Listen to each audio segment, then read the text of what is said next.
baseado no curso, tem horas de estudo, bloco da realidade, terra de educação. E hoje eu fiz uma nova vida, uma vida casar certo? E acompanhando na aula de hoje, eu tenho uma cadeira de intérprete do muita pesquisa sobre universidade em casa. E fazendo periferia aqui no Ministério, e conversando com vocês de casa, eu tenho a publicação de volta. Olá, lindezas, tudo bem? Eu sou Camille Borba e eu estou aqui no chat para quê? Para conversar com vocês, né? Para receber seus comentários, suas dúvidas. Esse aqui é meu sinal, certo? E como vocês sabem, vocês podem tirar suas dúvidas por aqui ou pelo canal do YouTube, tá certo? Eu também vou me autodescrever. Eu sou uma mulher negra de cabelos cacheados, pretos, na altura do queixo, tenho olhos escuros, uso um óculos arredondado e eu estou sentada aqui em frente ao computador, né, esperando o comentário de vocês. Então, não tenham medo, não tenham vergonha, a gente não morde, certo? E eu realmente espero que vocês gostem da aula de hoje, que aí eu já vou dar um spoilerzinho, que é sobre recursos persuasivos. Então, veja só, o que é persuasão, né, gente? Persuasão é justamente o convencimento. Então, veja só, vejam que aula. A professora vai falar sobre o quê? Como a gente pode convencer, né? Quais são as ferramentas de convencimento, de persuasão. E também, sabendo quais são esses elementos, a gente consegue fazer o quê? Se proteger, não é mesmo? Saber quando alguém está tentando nos persuadir ou não. E aí vocês podem pensar, por que a gente estuda isso? Bom, porque esses elementos eles são muito comuns em diversos gêneros textuais, como, por exemplo, em publicidade. O texto publicitário por si só tem por objetivo o quê? Convencer. E porque tem o objetivo de convencer, vai fazer uso de tudo, né? De todas as ferramentas possíveis para a persuasão. Professora Viviane, acho que eu já spoilei sua aula todinha, né? Ah, mas tudo bem, não tem problema, porque a gente vai ainda conversar um pouquinho mais aqui, ó, comigo, para a gente pensar. Veja só. Os recursos persuasivos, eles são o quê? Utilizados para convencimento do leitor. Mas convencer o quê? Convencer o leitor do seu ponto de vista. Pronto. E aí eles são utilizados em diversos tipos de texto, ó, como artigos de opinião, cartas de reclamação, texto dissertativo argumentativo, artigos científicos, a publicidade, como eu já falei para vocês. E a gente vai fazer o que agora? Vai assistir um vídeo que vai explorar esses elementos, certo? E aí eu espero que vocês gostem.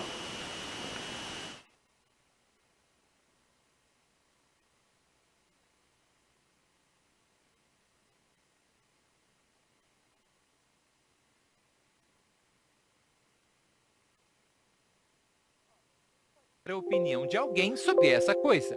No cerne da argumentação está a persuasão. Persuadir é efetivamente levar alguém a acreditar naquilo que transmitimos. É a capacidade de, por meio de um texto escrito ou de uma comunicação oral, levar o outro a adotar um novo comportamento, assumir uma nova opinião.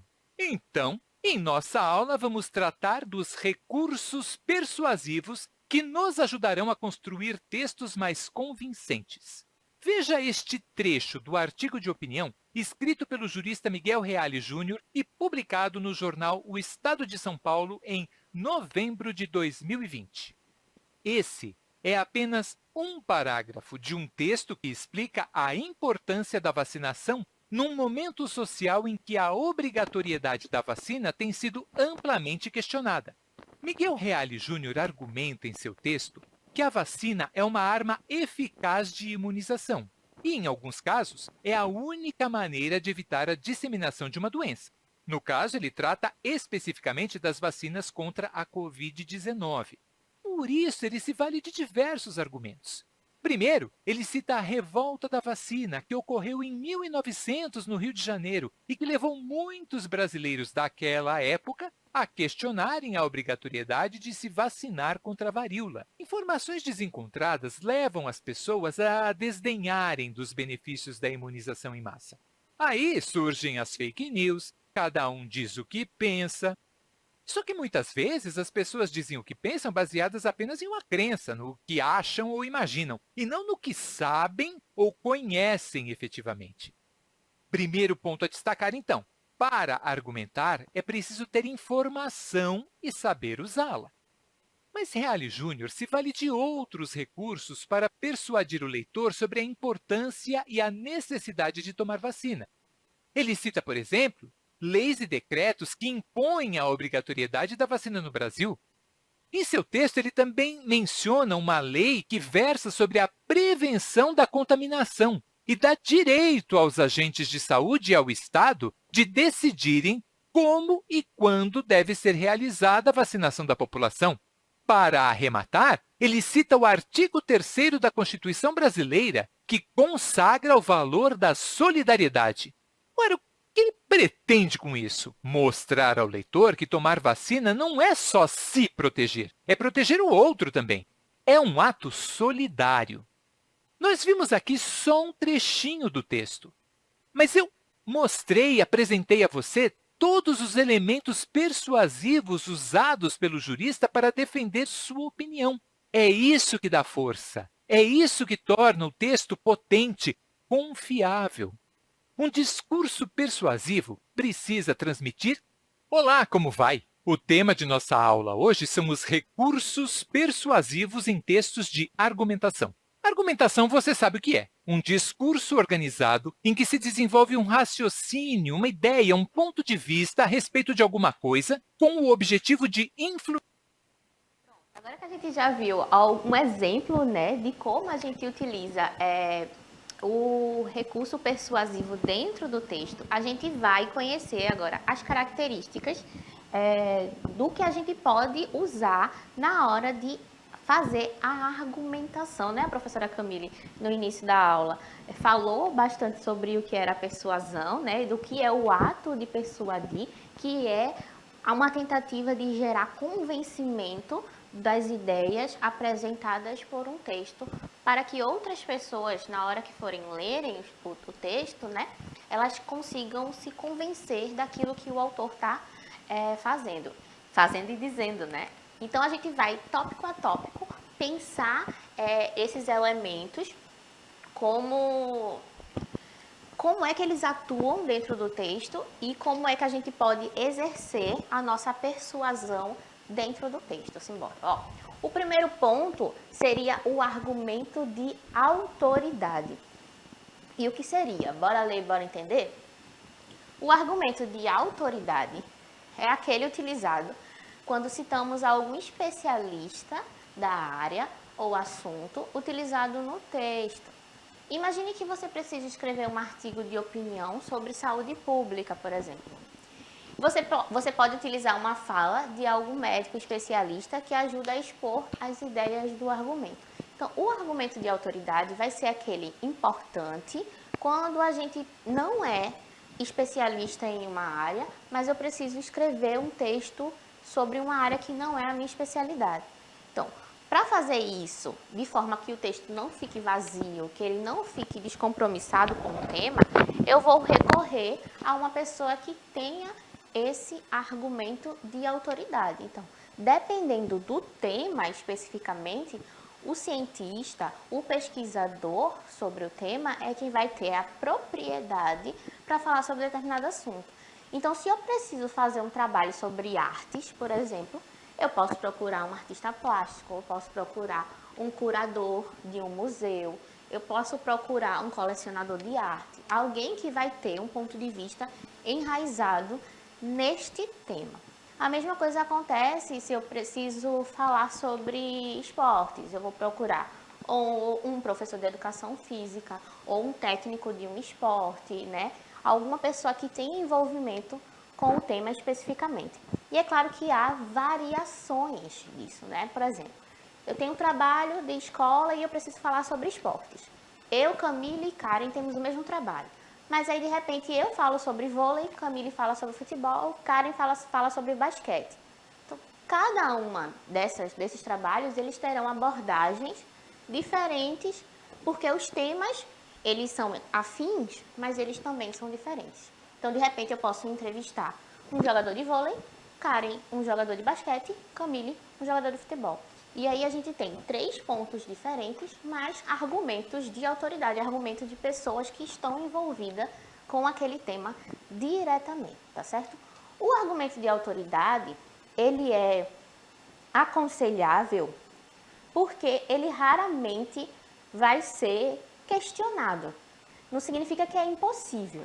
A gente pode sim questionar um argumento de autoridade, contanto que se faça um trabalho por trás, né, uma pesquisa prévia que corrobore seus argumentos e dizer por que você não concorda com o posicionamento daquela pessoa que tem o argumento de autoridade. Mas ele não pode ser feito com base em opinião. Eu não concordo com esse cientista não, porque não é assim que eu sinto as coisas, não é assim que eu penso. Então, quando é baseado em opinião, o argumento não serve para derrubar um especialista ou um argumento de autoridade que o texto mostrar, tá certo? É necessário fazer todo um trabalho. Muito provavelmente, para derrubar um argumento de autoridade, é necessário um outro especialista que também tenha o argumento de autoridade, certo? Continuando. Outra coisa necessária dentro de um recurso persuasivo e que pode ser usado como forma de convencimento são as comparações e as analogias. A comparação e analogia serve para que a partir de uma referência que o leitor tenha, possa se entender um outro contexto. Por exemplo, eu posso comparar 2 regiões de conflito bélico, por exemplo, ou períodos históricos semelhantes de países distintos, levando em consideração também as possíveis diferenças. Então, eu posso fazer a analogia com base naquilo que as pessoas têm de conhecimento prévio e que eu deduzo que elas têm, né? Então, eu posso usar um repertório científico, ou seja, alguma coisa que a gente aprendeu na escola, que a gente tem internalizado, seja no ensino fundamental, no ensino médio, ou eu posso usar repertório cultural, ou seja, eu sei que todo mundo está assistindo determinada série, então eu vou lá, faço uma comparação entre a série e um tema que eu estou discutindo. Então, quando eu faço esse movimento de referência, de comparação entre uma coisa e outra, eu consigo aí exercer também o meu recurso persuasivo. Então, isso vai acontecer tanto quanto aconteceu em outro momento, em outro lugar, com outra pessoa. Então, eu estou fazendo uma comparação e automaticamente também uma analogia. Analogia é uma referência a, tá certo? Então, quando eu digo assim, professora que é boa de sintaxe, estou fazendo uma referência a Camille. Então, se você assistiu às aulas dela, você sabe que ela é boa de sintaxe. Então, esse é um exemplo de analogia, tá certo? De referência. Outro ponto importante para o processo de persuasão é a curadoria das informações. A curadoria das informações tem que ser feita sempre e muito e tanto, né? Porque a gente não pode usar todas as informações que a gente coleta, especialmente se a nossa pesquisa ela for feita em ambientes digitais, em ambientes online, né? Porque nem todos os sites são confiáveis. Então, você tem que ter muita paciência para fazer a curadoria das informações e ter certeza daquela fonte antes de aplicá-la ao seu texto. Porque depois que você escreve, aquilo ali é a sua verdade cristalizada. Embora todo o texto é uma conversa perene, né? Uma conversa infinita. Então, pode ser transformado, pode ser mudado, pode ser readaptado. Mas depois que você coloca no seu texto, você assume que aquela citação, aquela analogia, aquela comparação, aquele argumento, eles são válidos para você. Então, é sempre bom que você tenha cuidado na hora de referenciar outras obras, certo? Então, a curadoria diz respeito à seleção de informações, ou seja, aquilo que você considera na sua pesquisa e pode ser citado ou mencionado. Isso vale para ideias, conceitos, e pessoas, tá certo? O que mais? A gente também tem a explicitação das fontes. Depois de fazer a curadoria das informações, muito provavelmente eu vou precisar citá-las dentro do meu texto. Ao citá-las e fazer com que o meu leitor tenha conhecimento delas, eu preciso dizer de onde eu tirei essa informação. E isso é o que a gente chama de explicitação das fontes, tá certo? É dizer de onde veio. Ó, a explicitação das fontes é a exposição ou citação dos lugares de origem das informações. Sejam esses lugares sites online, livros, artigos, autores ou depoimentos.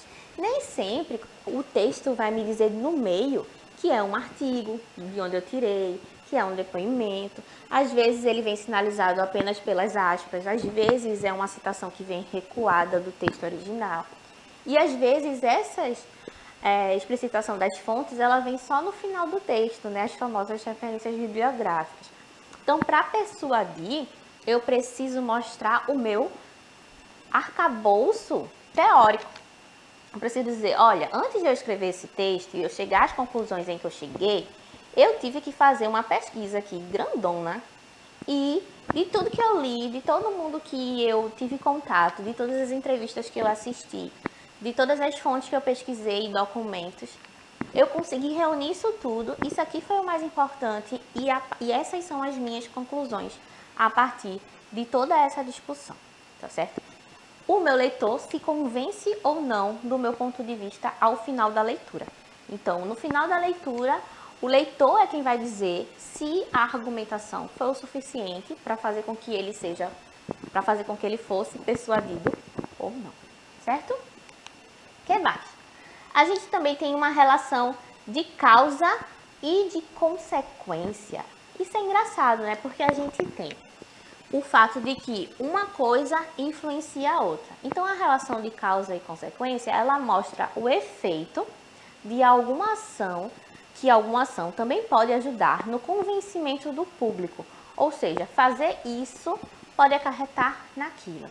Se a gente pensar num exemplo mais recente, se a gente pensar nos casos de Covid, por exemplo, não tomar vacina pode ter aumentado o número de casos consequentemente. Então, é quando uma ação, uma medida, um acontecimento influencia em outro a posteriori. É uma consequência daquilo que foi feito ou daquilo que não foi feito anteriormente. Então, a gente tem essa relação de causa e consequência. Isso serve para persuadir porque mostra um fato concreto. Isso, um fato concreto. Concretiza, né, professora? Desculpa interromper. Não.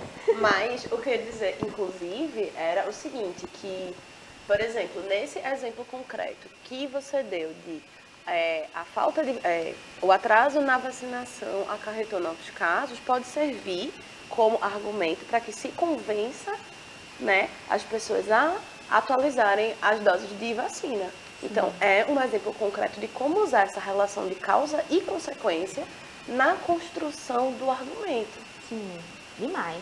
Pois é, a gente usa isso para muita coisa, na verdade. A gente deu um exemplo bem concreto, né? Mas para ideias abstratas também é recorrente e vale, tá certo? O importante é você mostrar que duas ideias têm relação e essa relação ela acontece porque uma ideia foi a causa e a outra ideia é a consequência dessa causa, tá certo? Ou seja, que há um desdobramento daquilo que foi feito anteriormente, tá certo? A gente também, quando está tentando fazer um texto persuasivo, a gente pode utilizar os verbos no imperativo, que é esse uso dos verbos de uma forma a exprimir ordem ou desejo. Então, quando eu uso uma publicidade, faça a sua parte, limpe o seu quintal, e dessa forma nós evitaremos a propagação do mosquito da dengue, por exemplo. Então, a gente já tem aqui uma forma de aconselhamento que acontece pela utilização dos verbos no imperativo também. Ele não necessariamente só exprime ordem, mas ele pode exprimir um desejo ou um aconselhamento também. Então, uma forma de persuadir, e a publicidade usa muito isso, é a utilização desse verbo no imperativo. Então, compre determinado produto, conheça a nossa marca, né? É uma forma de instruir e ao mesmo tempo externar o desejo. Outro ponto importante para um texto que busca persuadir é a clareza e a objetividade dos argumentos e da organização. A objetividade é mantida pela escolha de palavras, pela organização das sentenças, ordem dos argumentos e da comprovação pelos dados. Então, se eu organizo tudo o que eu tenho de conhecimento previamente pesquisado de forma clara e coesa, eu consigo fazer com que o meu texto tenha muito mais alcance e consiga chegar no objetivo que ele tem, né? Se eu faço uma argumentação confusa, uma argumentação contraditória, isso vai invalidar os meus argumentos. Eu posso perder o meu cliente ou o leitor do meu texto porque eu não fui convincente o suficiente, tá certo? E convencer é uma arte, né? Persuadir é uma arte, requer uma certa habilidade, viu? Não é fácil, não. Inclusive, desculpe de novo, professor, interromper, mas, existem pessoas que dão aulas, né? Assim, como persuadir seu público, como convencer. Por quê? Porque é uma habilidade essencial. É uma habilidade que cada dia mais se mostra importante, se mostra essencial. E a gente pode aplicar em diversos contextos. Não só para vender aula, não só para nada, mas quando a gente argumenta bem, a gente consegue convencer, vender bem as nossas ideias e convencer as pessoas do nosso ponto de vista, né? Sim. E isso vai ser útil para uma série de casos, né? De momentos. Como, até mesmo como, né, no texto dissertativo argumentativo, por exemplo. Verdade. Outro ponto importante também, quando a gente está querendo argumentar, é o título. O título é aquela partezinha sempre responsável por chamar a atenção do leitor, né? Então, eu já posso colocar no título ideias do que vem a ser a minha argumentação. Então, eu posso fazer já uma referência ali para que o leitor se sinta instigado, se sinta interessado em ler. Agora, a gente vai ler uma tirinha com um elemento persuasivo que eu fiz para vocês aqui, ó.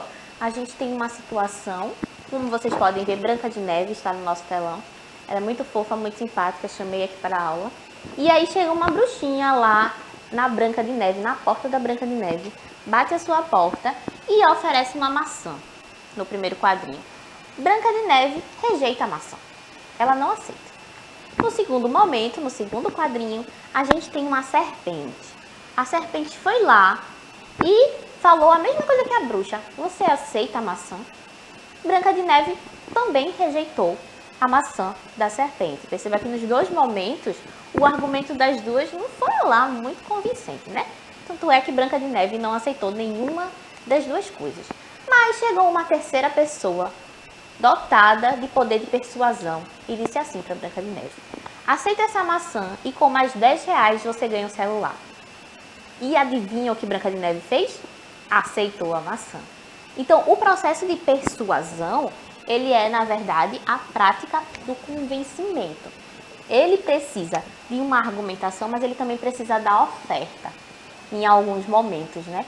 Em oferta de alguma coisa boa ou de uma vantagem, nesse caso especificamente, né? As pessoas que trabalham com vendas costumam ser muito boas em persuasão, que é a técnica justamente desse convencimento. Aqui a gente tem um trechinho sobre um texto de mobilidade urbana, em que o autor vai usar vários elementos de persuasão nesse texto. O texto a gente vai deixar para um outro momento, porque não vai dar tempo na aula de hoje, mas a gente continua trabalhando sobre recursos persuasivos na próxima aula, tá certo? Eu me despeço por aqui, eu vou passar para a professora Camille para ela dizer tchau para vocês. Camille? Oi, gente, perdão. Eu tava aqui tentando ajeitar uma coisinha aqui no chat. Como sempre, foi um prazer estar aqui com vocês, né? Então, espero que vocês tenham gostado da aula de hoje. Aprendido aí algumas ferramentas, né? De como persuadir, né? Então, um beijo e até a próxima. Isso. E eu queria como interação para casa e trabalhinho para vocês, que vocês tentem reconhecer os elementos discutidos na aula no artigo opinião. Na verdade, eu vou deixar esse artigo de opinião para a próxima aula e a gente discute os elementos de recurso persuasivo nele, tá certo? Eu me despeço por aqui, um cheiro e até a próxima aula.